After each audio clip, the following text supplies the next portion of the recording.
जगद्गुरु शंकराचार्यांच्या चरित्रामध्ये त्यांचा एक शिष्य गिरी नावाचा, गिरी पद्मपादाचार्य नंतर झाले ते, त्यांचं चरित्र बघा.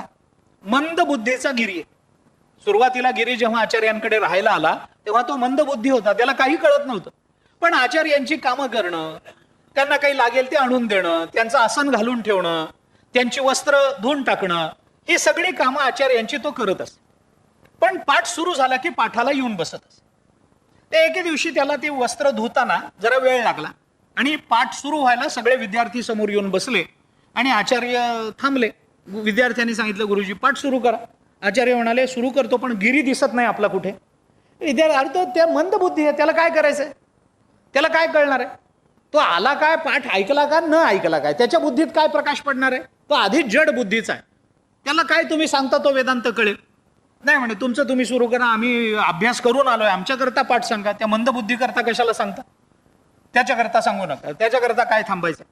मग आचार्य म्हणाले, असं नाही, तो आपला विद्यार्थी आहे ना. मग आचार्यांच्या लक्षात आलं, यांना अहंकार आहे, आम्ही विद्वान, अहंकार आहे. विद्वत्तेचे संचरे भूत अंगी, ज्ञानोबरांनी म्हटलं तसं विद्वत्तेचं भूत अंगामध्ये एकदा संचारलं की फार अवघड असतं ते.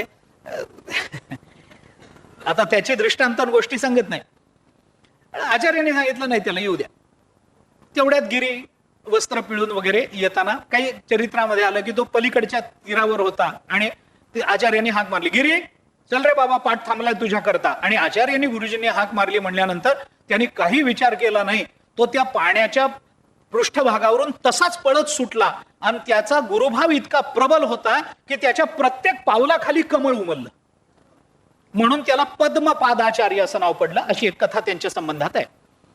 गिरी आला आणि येता येता तो घाट चढता चढता आचार्याने बसल्या ठिकाणाहून त्याच्यावर अशी ज्ञानाची कृपा केली की गिरी वर आला. आणि वर आल्यानंतर आचार्यांनी गिरीला सांगितलं, गिरी आजचा पाठ तू सांग.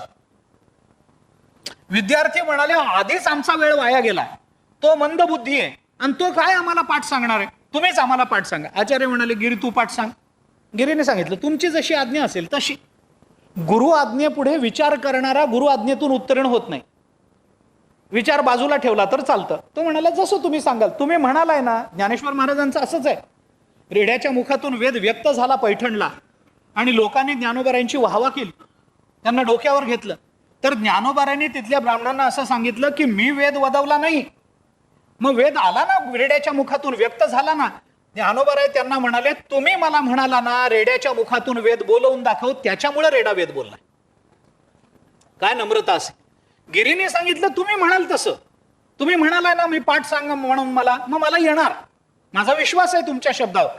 आणि गिरी त्या आसनावर बसला आणि गिरीनं नंतर ज्याला कधी त्या पाठातलं अक्षर कळालं नाही, त्या दिवशी गिरीनं असा पाठ सांगितला की विद्यार्थी आचार्यांना म्हणाले, तुमच्या रोजच्या पाठापेक्षा आजचा पाठ आम्हाला जास्त चांगला कळाला.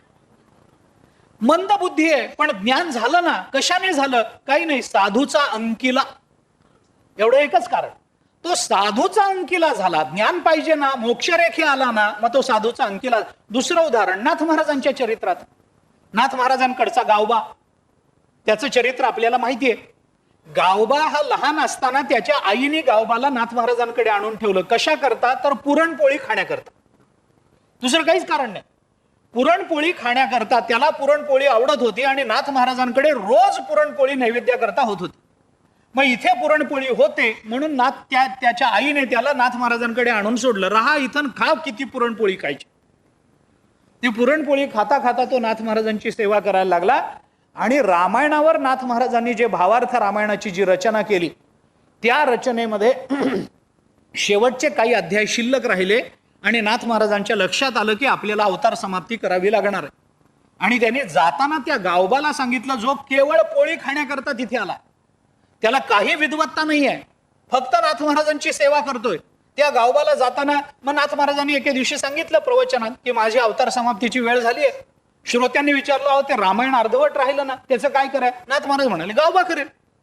आणि गावबाने मग ओव्या रचल्या. नंतर गावबा दुसऱ्या दिवशीपासून रामायण सांगायला लागला.